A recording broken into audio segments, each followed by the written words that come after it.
Assalamualaikum warahmatullahi wabarakatuh. Kembali lagi di channel kami Pengepul Lele 08. Di video kali ini saya akan membahas tentang beberapa hal yang dimana yaitu masalah renovasi ataupun hal-hal yang harus kita penuhi ketika kita beternak untuk beternak lele. Contohnya seperti yang teman-teman bisa lihat hari ini. Ini adalah dimana proses perbaikan karena kita menggunakan paranet,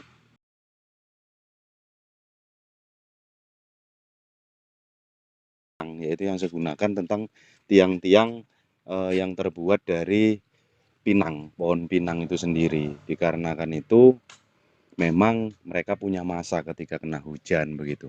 Jadi saya itu cenderung untuk agar rapi saya pergunakan tiang sebanyak mungkin. Dan ternyata sedikit resiko, mungkin hampir 2 tahunan, masa-masa dari pinang ini hampir 2 tahunan, dan dia harus melakukan perbaikan untuk pergantian kolam. Dan kita akan merenovasi untuk beberapa hal yang akan kita lakukan. Inilah teman-teman sebenarnya yang harus teman-teman giatkan di dalam budidaya itu sendiri, karena saya memang menganut soal ketika kita menggunakan paranet, maka pencahayaan ataupun yang kita anggap air hujan itu tidak langsung ke kolam, walaupun langsung ke kolam tetapi dengan adanya pembatasan dari paranet itu sendiri begitu. Jadi yang teman-teman lihat seperti ada beberapa tiang yang kalau bahasa di sini namanya lapuk begitu kan. Jadi kita harus ganti, kita renovasi dengan beberapa hal. Jadi memang besok ini pun kemungkinan besar akan saya berikan beberapa tiang lagi, tapi ada beberapa opsi. Entah kita melakukan pengecoran itu sendiri ataupun kita bakal menggantikan dengan plastik UV separuhnya.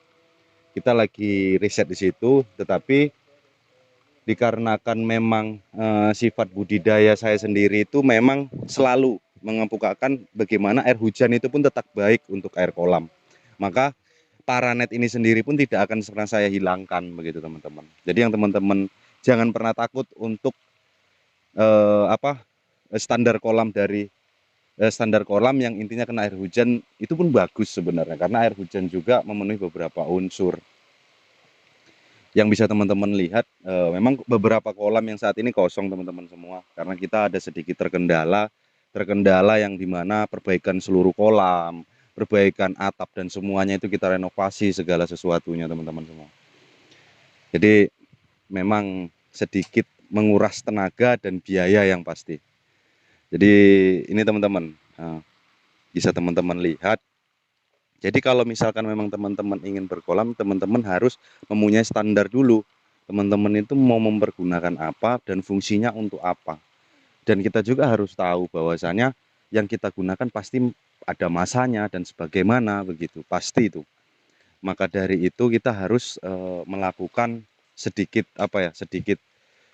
hitung-hitungan untuk kedepannya. Dan ini memang sudah kami perhitungkan, dan syukur alhamdulillahnya memang kita ini memperhitungkannya sebenarnya bukan di luar dari target, tetapi kita anggap standarnya memang lebih lebih lama yang kita pastikan dulu setahun itu sudah ini kayaknya memang sudah lapuk untuk ketahanan pinang, dan ternyata hampir 2 tahun teman-teman semua. Jadi ya memang kalau secara spesifik pinang itu sangat efisiensi gitu. Karena di daerah punya saya ini memang kebetulan memang di beberapa perkebunan sawit itu pembatas dari setiap ringgan, ya kalau di sini pembatas dari setiap lahan itu adalah pinang, dan pinang itu tidak ada memang nggak dipergunakan bagi yang punya lahan. Jadi kita beli dengan harga-harga murah. Nah, ini yang teman-teman bisa lihat sendiri. Jadi mungkin ada beberapa tiang yang masih kokoh yang teman-teman lihat sendiri, dan itu memang kita habiskan dan kita bakal membuat grade baru. Jadi kita lagi melakukan inovasi lah, berpikir bahwasannya kedepannya kita bakal mempergunakan apa dan fungsinya untuk apa dan ketahanannya bagaimana begitu. Jadi karena curah hujan pun begitu tinggi gitu kan, Ya teman-teman bisa lihat sendiri. Dan kebetulan dikarenakan memang kolam kosong dan semuanya, jadi ya kita sekaligus saja memperbaikin gitu agar lebih. Jadi jika kita beternak ataupun kita usaha di dalam ruang lingkup bisnis itu usahakan bahwa apa yang kita lakukan itu nyaman untuk kita dulu. Ketika nyaman untuk kita sudah pasti nanti bakal nyaman untuk yang kita ternak begitu teman-teman. Jadi tidak usah sayang mengeluarkan sesuatu, tidak usah sayang mengeluarkan kalau masalah budget bisa kita hitung-hitung. Tapi kalau masalah kenyamanan itu tergantung kita sendiri. Kalau kita mau nyaman di dalam budidaya bisnis kita itu atau budidaya peternakan kita itu otomatis lakukan apa ya? Lakukan manajemen itu yang baik gitu.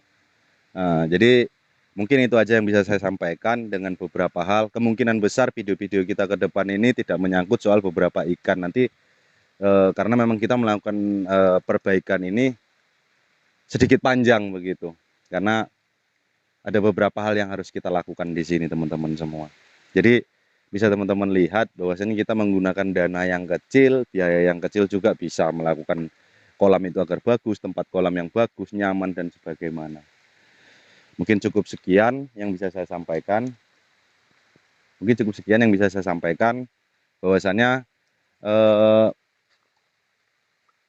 yang perlu teman-teman ingat, jangan pernah malas untuk berproses, jangan pernah malas untuk melakukan situasi dalam grade-grade, contohnya di dalam suatu peternakan dan sebagaimana. Ya begini, kalau menurut kita sudah kurang nyaman ya kita perbaikin begitu teman-teman semua. Jadi bisa ketika memang kondisi kita nyaman di dalam itu, maka ikan ataupun peternakan yang lain itu akan nyaman. Jadi bisa teman-teman lihat ada beberapa hal mungkin yang teman-teman bisa pelajari dari beberapa video yang saya lakukan itu. Berbudidaya itu tidak hanya cukup sekali kita memperbaikinya begitu ya, ya tergantung dari standar biaya teman-teman semua. Karena memang kemarin kita menghitungkan budget kita itu tidak begitu besar, ya kita buat seperti ini. Maka kita sudah melakukan estimasi setahun atau 2 tahun kita bakal melakukan perbaikan begitu. Ya syukur alhamdulillah hari ini dari hasil-hasil yang sudah kita dapatkan ini bisa membantu untuk perbaikan kolam yang lebih standar lagi. Begitu teman-teman semua ya. Jadi segala sesuatu itu bisa teman-teman lakukan jika teman-teman lakukan itu dengan baik, dengan benar. Nah, maka dari itu cukup sekian saja yang bisa saya sampaikan, bahwa untuk anak-anak muda jangan malu untuk berproses, jangan malu untuk berbudidaya.